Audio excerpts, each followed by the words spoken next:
नमस्कार। आज हम बात करेंगे कि हमारे जीवन में संतोष की क्या भूमिका है, हमारे जीवन में संतोष क्यों होना चाहिए। दोस्तों, अगर हम अपना जीवन सुखी और शांतिपूर्वक व्यतीत करना चाहते हैं तो ये परम आवश्यक है कि हमारे जीवन में संतोष हो। हमारे पास जो भी संसाधन उपलब्ध हों, हमें उन्हीं में संतुष्ट रहने का प्रयास करना चाहिए। उदाहरण के लिए हम आपको एक कहानी सुनाना चाहते हैं। एक बादशाह थे। उसके दरबार में एक यूसुफ नाम का नौकर काम करता था। यूसुफ बड़ा ही मेहनती, ईमानदार एवं कर्तव्यनिष्ठ था। यूसुफ काम पर अक्सर समय पर ही पहुंचता था। एक दिन की बात है, यूसुफ काम पर काफ़ी देर से पहुंचा। तो बादशाह ने उससे पूछा, यूसुफ, आज तुम्हें काम पर आने में इतनी देर क्यों हो गई? तो यूसुफ ने डरते हुए जवाब दिया, बादशाह, आज धूप देर से निकली थी, जिसकी वजह से कपड़े देर से सूखे, इस वजह से मुझे काम पर आने में देर हो गई। तो बादशाह ने बड़े आश्चर्य से पूछा कि क्या तुम्हारे पास सिर्फ एक ही जोड़ा कपड़ा है? तो यूसुफ ने उत्तर दिया, हाँ बादशाह, मेरे पास सिर्फ एक ही जोड़ा कपड़ा है। तो बादशाह ने कहा, मैं तुम्हारे लिए 2 और जोड़े कपड़े सिलवा देता हूँ। तो यूसुफ ने कहा, नहीं बादशाह, मेरा काम तो एक ही जोड़े कपड़े से चल जाता है। तो बादशाह ने यूसुफ के लिए 2 और जोड़े कपड़े सिलवा दिए। अब यूसुफ के सामने एक और समस्या खड़ी हो गई कि वो उन कपड़ों को रखे कहाँ। यूसुफ अगले दिन राज दरबार में पहुंचता है और बादशाह से कहता है, बादशाह, मेरे पास इन 2 जोड़े कपड़ों को रखने के लिए कोई जगह नहीं है, इसलिए मुझे संदूक का प्रबंध करवा दीजिए। तो बादशाह ने उसकी मांग को उचित समझते हुए एक संदूक का प्रबंध करने का आदेश दे दिया।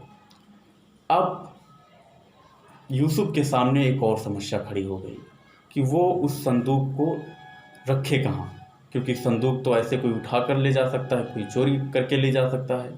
तो यूसुफ अगले दिन फिर राज दरबार में जब पहुंचता है तो वो बादशाह से कहता है, बादशाह, मुझे एक कोठरी बनवा दीजिए, क्योंकि मुझे भय है कि मेरा कोई संदूक उठा ना ले जाए। तो राजा ने सोचा कि काफ़ी ईमानदार है और काफ़ी समय से हमारे पास काम कर रहा है, तो उसने आदेश दिया कि यूसुफ के लिए एक कोठरी का निर्माण करवाया जाए।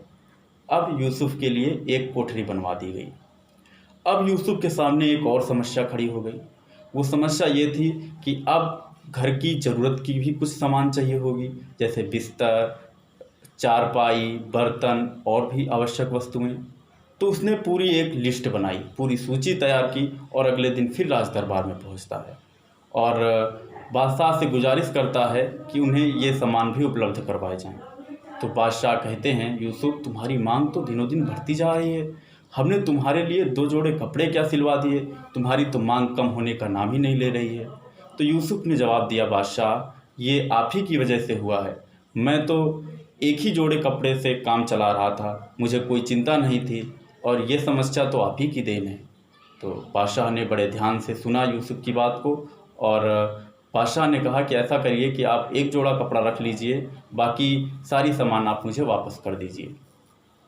दोस्तों, हम जिस काम को कर रहे होते हैं, हमें उस काम में संतुष्टि नहीं मिलती। एक नौकरी करने वाले व्यक्ति को नौकरी पसंद नहीं होती।